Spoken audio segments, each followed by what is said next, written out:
Cary Barlowe. Hey, man. Thanks for being on the show, man. Appreciate you. Thanks for having me, man. It's a little early, but... It is early. Well, when we texted back and forth about it, you're like, I can do it in the morning. And I'm like, oh, I didn't... Like, I'm such a morning person. Yeah. So... It's because we have kids. We have kids. Yeah, exactly. That's true. Are you naturally a morning person or... I'd say the last, 3 to 4 years. The older I've gotten, I'll wake up earlier. I don't know. I don't know if that comes with the age, I guess, you know, with the gray hairs. I love That's true. I love getting up early and going to bed early. That's just my thing. Yeah. I'm not in my 20s anymore, so no. Yeah. Let's go all the way back to the beginning. What was the first dollar that you made in the music business? Oh, man. Well, probably songwriting. You know, it's funny. I ended up saving one of my first ASCAP checks, and it was literally for $1.47. I can't even tell you what it was. There might have been. There's probably been some moments where I've played guitar for someone and made $1 doing that. You know, I joined my brother's band when I was 17. So yeah. You know, and we would make some money. Some is meaning very little, but for a lot of years, and then it ended up getting better. But yeah. So yeah, I can't tell you the exact moment. Yeah, but, yeah. Where was that? Where'd you guys grow up at? So we grew up in North Carolina. Okay. All my family's in Lenore and Boone, North Carolina, in the mountains, and grew up in a very musical family. A lot of Southern gospel, a lot of preachers, a lot of singing, a lot of hymns, you know, old school hymns, and we used to sing, you know, get up in front of the church at 4 and 5 years old and sing with my mom and dad and my brothers and sister, and that's how we learned how to carry a tune and to harmonize. And I love harmony. I mean, to this day, I just think it's such a cool, you know, when you hear it right, it's just unbelievable, you know. So. Well, we were talking about it. You said your 2.5-year-old already harmonizes, right? Dude, yeah. She can basically, she can't harmonize yet, but she can stay on her lead, and me and Hillary will harmonize with her. Yeah. Which is, I mean, that's pretty crazy for a 2.5-year-old, you know. That's nuts. Which is kind of scary. We're like, oh no, she's got the music bug already. No, it's cute though. So music, obviously 17-year-old playing in your brother's band. Did you have? It sounds like you have a really musical family. Was it kind of like the thing where you just knew that's what you were going to do, or how did it all kind of turn honestly, into a career? I really, you know, being from North Carolina, you know, I had the kid dream of I'm going to be a basketball star and play at the University of North Carolina. I mean, that's what every kid from North Carolina dreams. But you know, reality sets in, and you're like, okay, I'm not as tall as that, I'm not as athletic as that. So, but I just always have loved music, man. I mean, we had drums and trumpets and guitars and mandolins, and everything was always at our house. And my brother Nathan, being 9.5, 10 years older than me, he really paved the way for me musically, man. He, you know, dove in at an early age. I mean, he was doing his own concerts at 14 and 15 years old. Wow. At little Christian clubs in Lynchburg, Virginia, that's where we lived at the time. We moved from North Carolina, our family, to Lynchburg when my dad had a church, and I was born in Lynchburg. Okay. So yeah, my brother just was like, I mean, you know, the early influences of, you know, Michael W. Smith and Carmen and back in those days, and then he discovered Britpop 80s. Yeah. And The Cure and Depeche Mode took over. So, yeah. But I love it, man. So what was the journey between you joining your brother's band and then where you're at today? I mean, you're just absolutely crushing it in country music as a songwriter, and really where a lot of people would love to be. Man, I'm sure it's a long road getting there. Can you walk us through just maybe the timeline there? Crazy road. So 17, the day after I graduated high school, literally the day after I walked across the stage, got my diploma, me and my mom got in a truck and we moved to Nashville.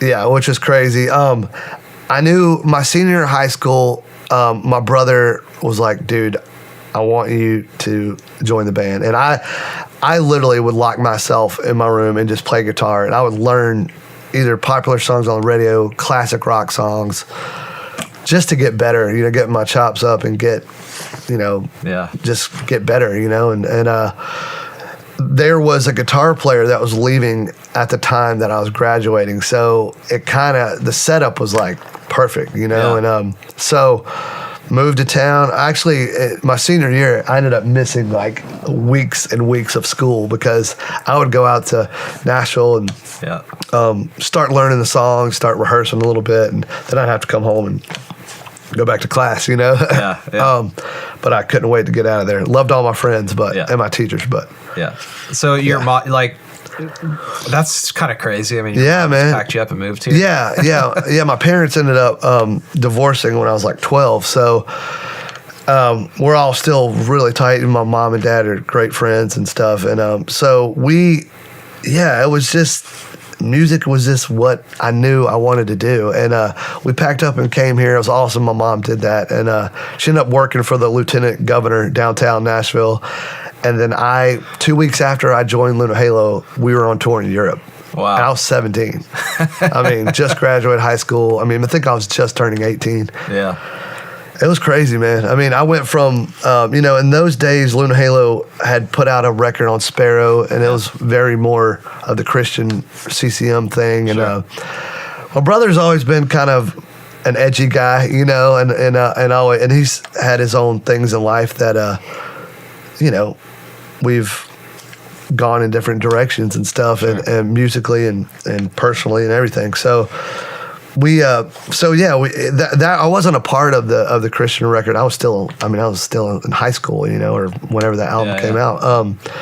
So when I joined, I feel like our sound, I think my brother would naturally say this, it ended up getting a little bit heavier, rock sounding. Like I was into, I love the Britpop stuff, but I also had this side. I loved AC/DC and Led Zeppelin, and just big guitars, just in your face.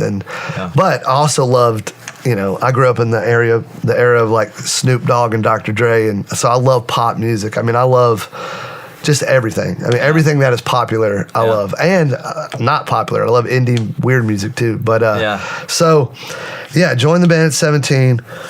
We toured for years, and it just got to the point where we were still doing some of the more Christian shows and stuff, but just got to a point where we were, my brother ended up going through a divorce too, and we just were writing songs that might have to do about heartbreak and things that are just general people could relate to, know. Some of it would be spiritual based possibly, and some of it would just be whatever came out, and so we ended up doing a record and touring for years, and we just started playing clubs, man, from the ground up. I mean, no one knew who the heck. We'd go to these little towns, pack up in a van and trailer, and just start from the smoky bars, PBRs and cigarettes, and playing for nothing, and trying to scrape money for Red Roof Inns and things like that. And dude, we started building a following in well, obviously Nashville, but those were the days where it wasn't really cool to be a rock band from Nashville. I mean, so we would go to Atlanta. Our drummer, Chris Coleman, at the time, was from there. So he had a lot of friends that kind of started really digging our music, and the crowds just got bigger and bigger and bigger. And we ended up selling out, small, tiny clubs, and they would get bigger and bigger, and the masquerade sizes and cotton club sizes, and getting, starting to be like, wow, this is starting to work in some pretty big cities, and things like that. And then obviously for money wise, we wouldn't want to just drive out to California when you're like, oh wait, we gotta have gas money to get back, So we'd play the South. Obviously we'd go to North Carolina where we grew up and do great in Chapel Hill, Raleigh, Lincoln Theater, places like that. So anyways, the songwriting stuff, me and Nathan were probably the key writers in our band, and Chris and Aaron were great as well. But we were probably, would sit at home and write these songs, and we ended up getting signed by Rick Rubin, and we went through a lot of label showcases through those years that were. Some of them were just horrible, and like we would not kill it. Performances, or just just where like, hey, you got this huge big wig from New York or LA coming to see you, and there's moments where we'd be like, we thought we killed it, and just you wouldn't hear back. So there's just a long. How many of those do you think there were? Before signing to or meeting? I mean, there's no telling. I mean, I don't know the number, but I mean, probably 10. I mean, 5 to 10, easy. Wow. Probably more like 10, you know. So Rick Rubin, I'm geeking out a little bit over that, and I want to hear about that. How did you guys connect with him? So a guy named Dino Paredes, who basically found bands like System of a Down, and who became to be a massive globally, band that sold gazillions of records. Found them. He worked for Rick for years and years, probably almost 20 years or whatever. He had heard about us through, I guess, the rock world and the label scenes, and just the buzz. We started to get a buzz. We had played South by Southwest, and things were like starting to heat up, he flew to Nashville, and then he would come to Atlanta, and he would always take us out for like crazy nights. I mean, spend money on dinners and wine and alcohol, and we'd just be like, "What? This is crazy!" We're eating like kings and stuff, and then we're like, "We think he loves our stuff," and basically that led to we're going to play in front of Rick Rubin, basically at the time where Velvet Revolver was rehearsing. Wow. So, dude, you talk about nervous, man. I mean, I remember we got we got up there and we were like, we don't know if we're gonna play half a song, 5 songs, however, we'll do whatever he asks us to do. We get there, there's like a couch set up, they're waiting for him. He rolls up in a Bentley with his driver. He gets out with his hair and just the whole thing, and we're just like, oh my gosh. I mean, this guy's a legend, and it was like fully what you would imagine. Oh yeah. I mean, it's super cool, and the first meeting was very, very quick. I mean, it was a shake hand.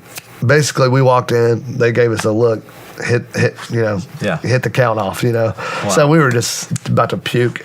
Yeah. I mean, it was just pretty nerve-wracking because we just had to hopefully do our thing and hopefully it'd go well. So it wasn't an actual show? It was just like you guys play? I don't know. It was like total label people. It was him and probably no more than 10 people.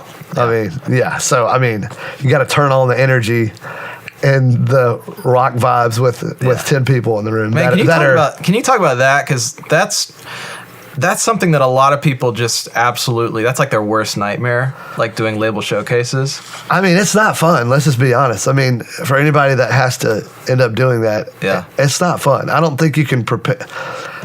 I guess you could prepare yourself and just try to do the best, but if you overthink about it and make yourself you're like dizzy, it's like you just got to go in there and do your best, man. And that's what we tried to do. And we got to the point where, there's a bunch of stories from Michael Jordan getting cut from like freshman year of basketball, and we heard a lot of no's. It's finding that one person, whether you're a writer or a artist or a singer or whatever, that can just believe in you. And sometimes that takes 10 years, 15 years. There's no time. It could take 6 months.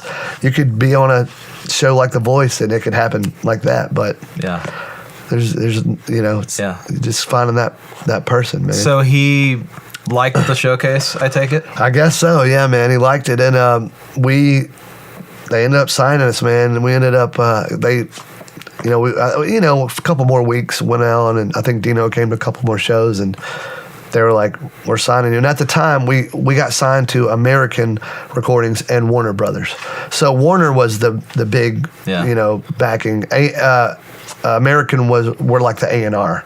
And then, so we had the backing of Warner Brothers. And so that's when they were like, hey, pack your bags. You're coming out to stay in Burbank. They had these like 2 apartments. Me and my brother stayed in one. Chris and Aaron would stay in one, which was awesome.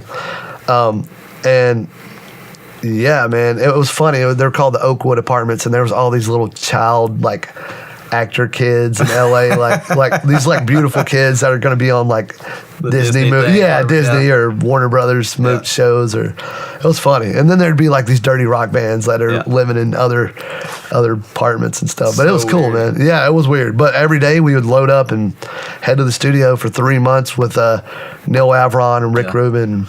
Yeah. And Rick Rubin was next door producing the Dixie Chicks. So that was a pretty cool experience. And Chad Smith from the Chili Peppers were playing drums, and Mike Campbell from Heartbreakers was playing guitar. So getting to rub shoulders with some of those guys, and the history of that studio, Sunset Sound, was mind blowing, you know. So it was a cool experience, man. I mean, yeah. What was that like? We've had Neil on the show, and we still work with him a lot. What was it like working with Rick Rubin? Man, you know, well, I give Rick Rubin a lot of credit, but I give a lot of credit to Neil Alron. Rick was definitely the first believer in signing us and all that. And one thing, the biggest thing Rick did was picking out the songs. We went in with like 60, no exaggeration, to 80 songs. Wow. That he listened to every one of them and or like, nope. Yes, yeah. Finally he got some yeses, you know, way on down the line. And during pre-production for, you know, some of the timelines are probably not exactly right, but yeah, we were probably in, 2 to 3 weeks into pre-production with Neil. We ended up writing 2 songs in pre-production that him and Rick loved. Wow! So how crazy is that? Like, we've had these years of our band to write these songs that would be our first, you know, mainstream label debut, and we write 2 songs in pre-production. Yeah. Pretty crazy, man. Yeah. Well, that's a great tie-in, because the whole thing we're talking about today is that hit songs can start with crazy ideas, and not only crazy ideas, they can start with crazy situations like that. Yeah, man. I mean, the fact, if you would have told me that on stage while pre-production, we would be jamming, just like probably getting sounds up, and then all of a sudden we're writing these melodies and lyrics, and it becomes they become on our record, you know? Yeah. And, so, man, you just never know. I mean, forwarding to some of the country stuff, there's been songs that I've had success, like we've gotten the title from a whiskey bottle that's sitting like on a coffee table or something, and it's like, I mean, who would have ever thought, you know, just like things like that, where sometimes the titles are things in conversations or something that's right in front of you, and it's sometimes it's not this like, oh my gosh, I had this dream, or like, you know, sometimes it's the most simple things, and just turn it into a commercial song the best as you can, you know, like. Yeah. So obviously the Luna Halo thing kind of ran its course, did the record. Yeah, we obviously didn't go on to sell millions of records, but man, it's some of the best years of my life. I mean, just. My college years I didn't go to college, you know. It was spent, your college. Yeah, it was spent in a rock band. So what a cool experience. I mean, I definitely lived and saw a lot, but just, man, got to tour with bands like Velvet Revolver and Hoobastank, Collective Soul back in those days, and a lot of other cool things. But what was the journey between that and getting your break into country music? Well, I owe a lot of credit to Mr. TOBYMAC. Man, he gave me my first publishing deal. So while I was writing songs for Luna Halo, I have always had this passion of I've loved all genres of music and just songwriting in general, whether it's just coming up with melodies and chords and or lyrics or titles or that doesn't necessarily sound like our band, but sounds like it possibly could work for somebody. Yeah. It's always had that desire to, what does that mean? You know, and at the time I didn't really know what publishing, 20 years old, publishing deal was. And so, my brother I'd known some of these guys like Toby and Michael and Kevin and other guys in the Christian music scene for years. But as I started getting older and they heard about my guitar playing and stuff, they would ask me to come play guitar on their records and stuff. And that led to a publishing deal with Toby for 3 years. And I ended up having, a lot of success with him, and which was awesome, and some other Christian artists. But I wanted to see what else was out there. Like, I totally love the CCM scene and still totally respect it and honor it and everything. But I've always loved country. Being from North Carolina, I was raised I got a lot of country influence in my family, and as country music started to take a shift to be more pop leaning and more melodic, maybe. I love all the classic stuff. I remember my grandpa listening to, Hank and Merle Haggard and all that stuff as a kid, and even my dad at times. But which I love. But I love commercial and just melodic things. So I don't know. Like I was with EMAC, which is through Toby, for 3 years, and then I just took a risk to see if I could get signed off Music Row, you know, and I was like, maybe not. But honestly, went and met with a lot of publishers and heard a lot of, this is cool, but not really our fit. And this is still at the beginning of the kind of leaning more towards pop stuff changing. So what kind of, I mean, had you been working on some pop stuff during that time that you were like taking around to publishers and playing for them? I mean, not really, man. I played them,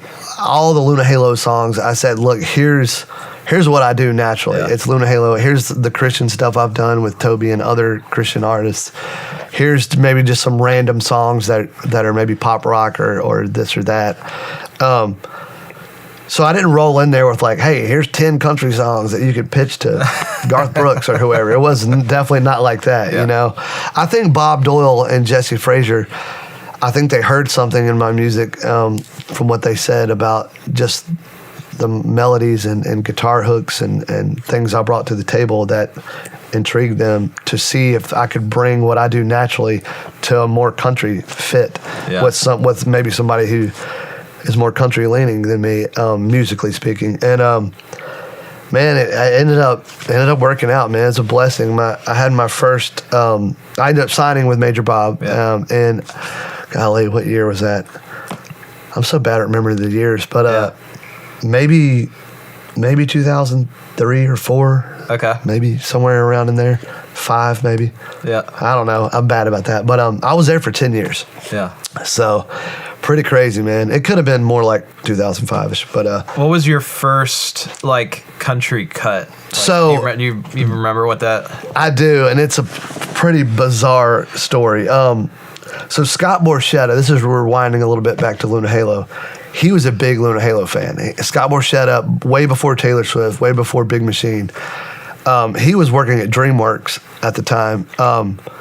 He's a rock cat, man. He loves rock music. He would be coming out to our shows, and I'm glad I brought him up because we owe a lot to him as well. He ended up getting us money from DreamWorks in LA to do a 4-song demo. So we ended up getting like $25,000 or $30,000, and we went in with one of our like local heroes in Nashville named Matt Mahaffey, who had this band out of Murfreesboro called Self, which we were obsessed with. When I heard that his Subliminal Plastic Motives record, me and my brother just lost our minds, and my brother was a big fan, and then I learned who Matt was and just the stuff he had done, and he produced 4 of our songs that we ended up getting us signed with Rick too. So forgot about that aspect when I was talking about all that. But so Scott was just a big fan, man. He was a big fan. He would come to our shows. My brother ended up getting signed to Still Working Music, which was Barbara Orbison, who was married to Roy. So he was there for 5 years, and she was a huge player in Luna Halo and just our songwriting in general. So forward to your question, after we made the Luna Halo record that was on American and Columbia, our record ended up coming out on Columbia. So, of course, another thing that was not in what we didn't think was to happen. Curveball thrown. In music, surprise, surprise. But Rick left Warner Brothers and took American recordings to Columbia, which was through Sony, and our record came out there. Okay. So, anyways, just a side note. I'm glad you brought that up though, because music is often not like, here's the 5 steps to start. Oh my gosh! It's we'll try this, and then that will go this way, and then it's never a straight line. Dude, amen to that. I mean, if there was a manual that I could tell my talented friends or people that we work with, like, this is what you do, or a formula. Unfortunately, man, we're all on our own paths, and it can be a struggle at times. And if you just stick with it, man, I mean, it's hard. I mean, there's moments where we all wanted to pack up and head back home and just get a job at Home Depot or wherever, which is, I'm nothing wrong with that. I'm just saying, quitting music, you know, and because it's hard, man, to make money in this business. You gotta stick with it, you know. Yeah. And anyways, I sidetracked you a little bit. What was that first country cut after? Yeah, so the record came out. We ended up a song called Untouchable that ended up being our single that we made a video and all that. Scott Borschetta going back to him, he gave our record to Taylor Swift. And this was long after Big Machine was already rocking. But she had the country success. She was still doing the country thing. And so her album Fearless came out. Well, they decided to like repackage it and put 3 or 4 new songs on it. She ended up cutting our song Untouchable. Wow. Yeah, which is crazy, man. And I never even knew that. Scott gave her that album, and basically there was some kind of like AOL acoustic thing that she had to do, and she had to pick a cover. So of all the covers in the universe, better songs than ours, she chose our song. I mean, wow. We were floored, man. I mean, it was like this young girl that is blowing up not only in the country genre, but worldwide. These young kids and people are relating to.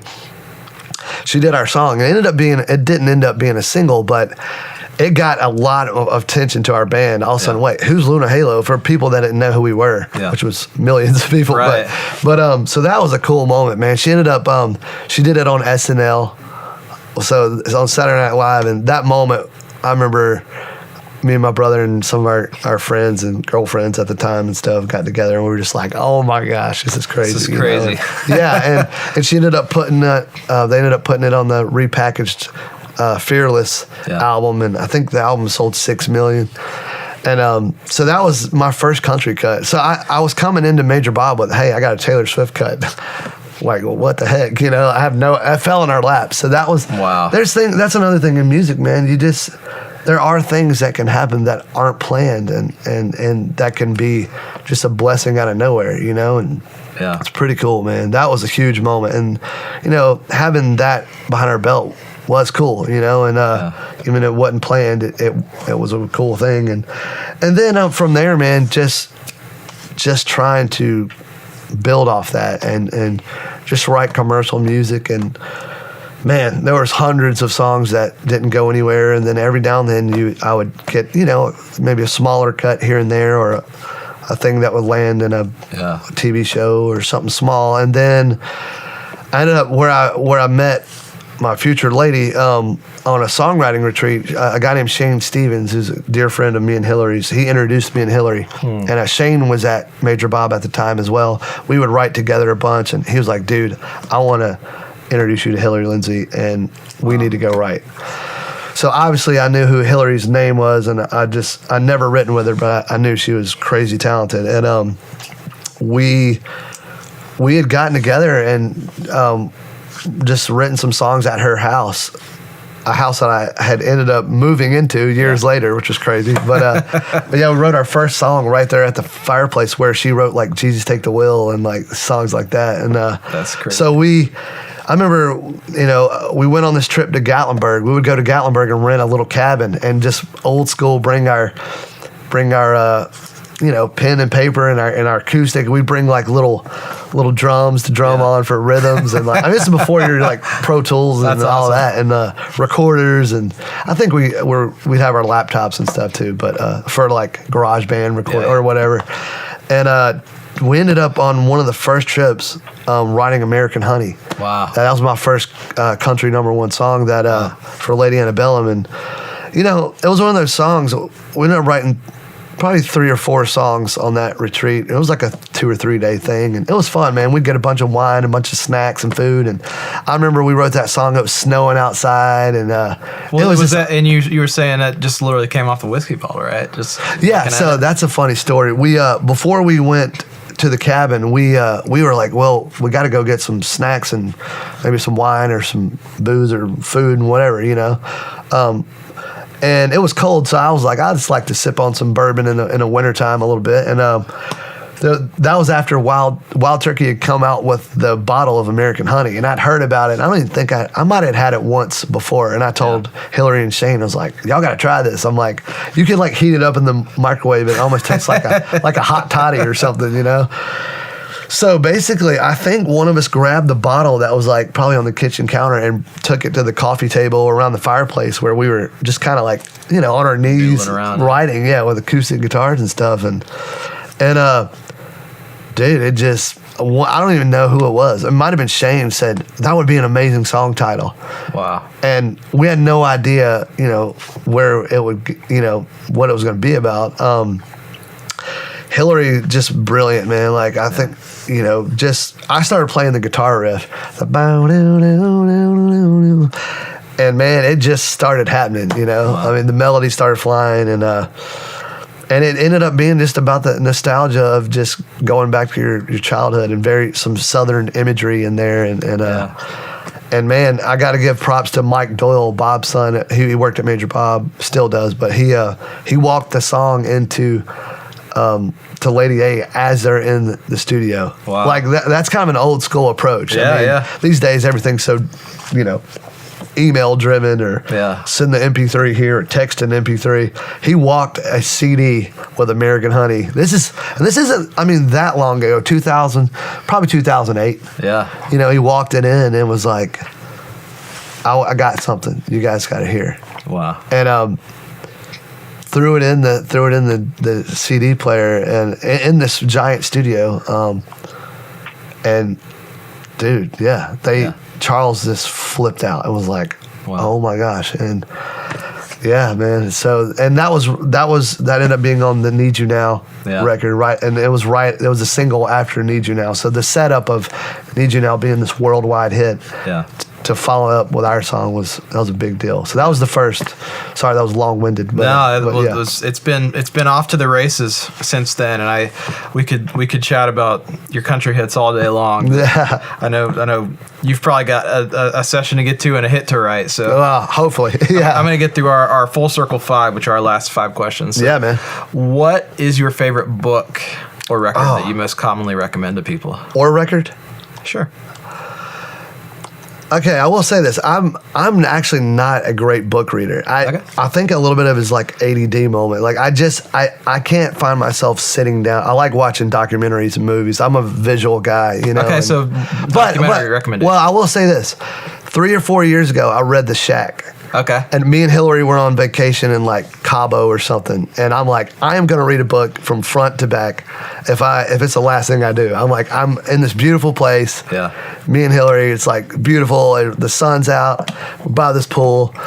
Dude, I read it, and wow. Man, I was really intrigued, man. It was such a cool way to portray God, how even saying the name Papa and right, yeah. I don't know. And this is way before I knew they were doing a movie. It might have been more than 4 years ago. This might have been 5 or 6 years ago. That book's always stayed with me. As far as really enjoying it and just the spiritual journey to faith that character Mac went through, and the cabin being the symbol of it, and obviously the horror of his daughter getting taken away was pretty. I did not know that was going to be happening like the first couple pages, right. But I don't know, man. I really enjoyed that, and I think I had told a couple friends, I was like, dude, you got to read this book, and then forward to them making the movie about it. But I really enjoyed that book. It's a great recommendation. I love it too, man. Yeah, man. Let's talk about failure. Failure can be a great thing if it changes your perspective or the way you behave, or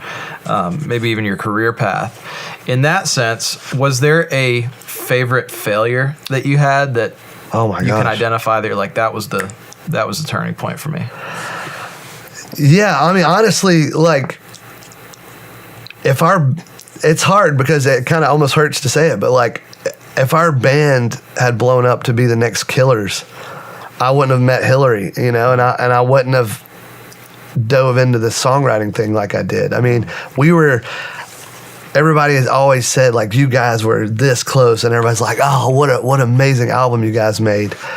But although we did get to do some incredible things and play massive shows and that, we never went on to be the next, we didn't get to be as the Kings of Leon, and love those guys.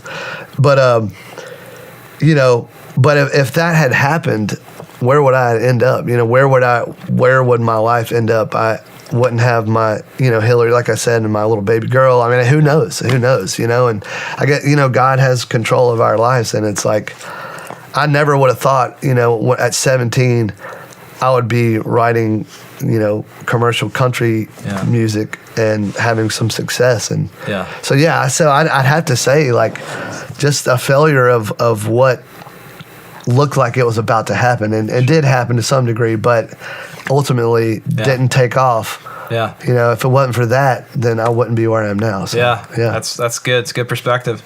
So before you dove fully in, like, was there a period where you were doing like side hustles or anything just to kind of pay the bill? Bro, absolutely, man. I mean, I was guitaring myself out. I mean, I was just like anything. I mean, especially in the early days. I mean, even while in Luna Halo, maybe before the publishing deal, let me come play. Give me $100. I'll come play on your demo, or like, doing a lot of that stuff. I mean, just playing shows for, some up and coming artists, and like we all have to do, whatever that, whether you're singing or playing an instrument or. So in that season, what was the number one thing that kind of held you back from being able to just go full on into it? Well, probably just like financially, I guess. I mean, just like in those days, I refused to get another job.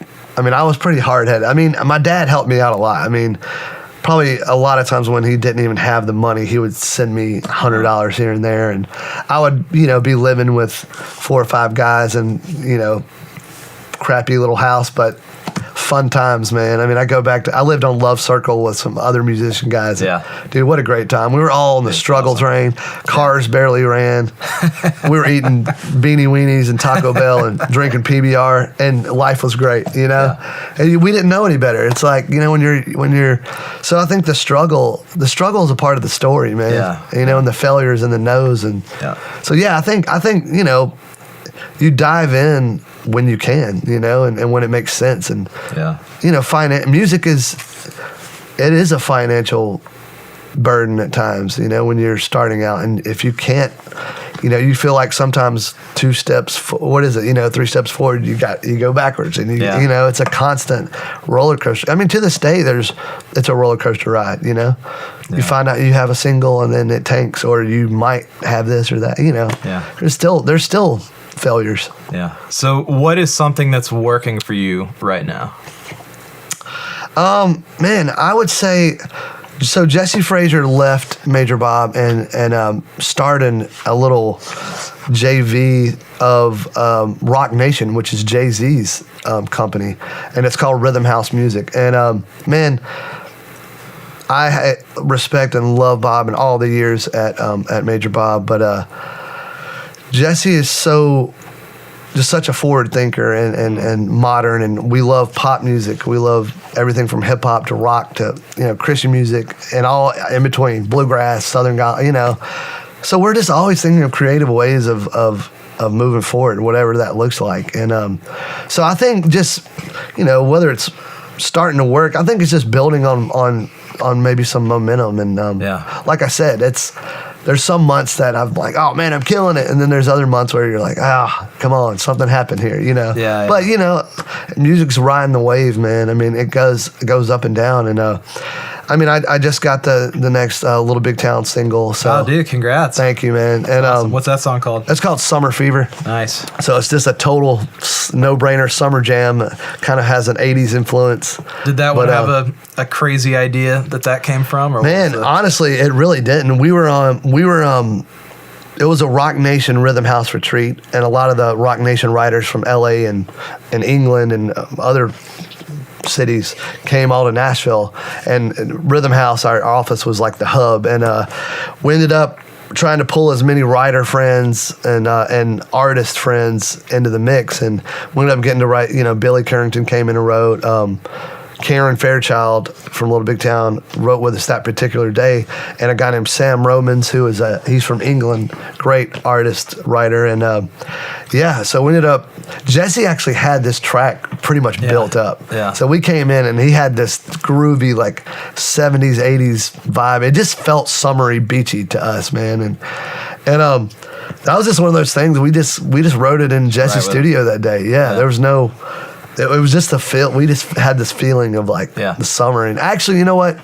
We wrote that a year ago late August, so almost a year ago. Yeah. So it was still summer and hot outside, and maybe we were all wishing we were at the beach that day. So I love it, man. Yeah, man. So last question. If you woke up tomorrow morning and all of this stuff disappeared and the phone stopped ringing and you stopped getting these cuts and you had to start all over again. Happen. Yeah, I hope that does not happen. For all of us. Hypothetically, if it did, and you had to start from square one, but you still have all the experiences and knowledge and relationships, you could do anything you want. What would you do?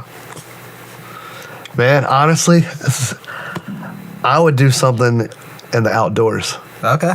I love fishing and being outside and hunting and that whole thing. And I did some of it growing up. And as I've been in Nashville since 2000, I've done a lot of it. You know, I've traveled a lot in Montana and seen some of these beautiful states. And man, just being outside, and it's not even the like, hey, let's go hunting and shoot something. It's not even that. It's just being outside, man. I love fishing, and I don't know what it would look like necessarily, but just enjoying the outdoors, you know, some way. I would go down that lane. Yeah, I love it, man. Yeah. Well, thanks for being here with us today. Is there anything you're working on that you're pumped to share? Man, not other than just the everyday trying to write the next song, man. Yeah. That's pretty much it. That's great. So how can people find you on social media? All I'm on Instagram, just Cary Barlowe, and Twitter. I think, you know, not that creative with the names. It's pretty much just Cary Barlowe all the way around. So Facebook. I love it. So, man. Thanks for being on the Made It Music Thanks podcast. so much for having me, man. It was a lot of fun.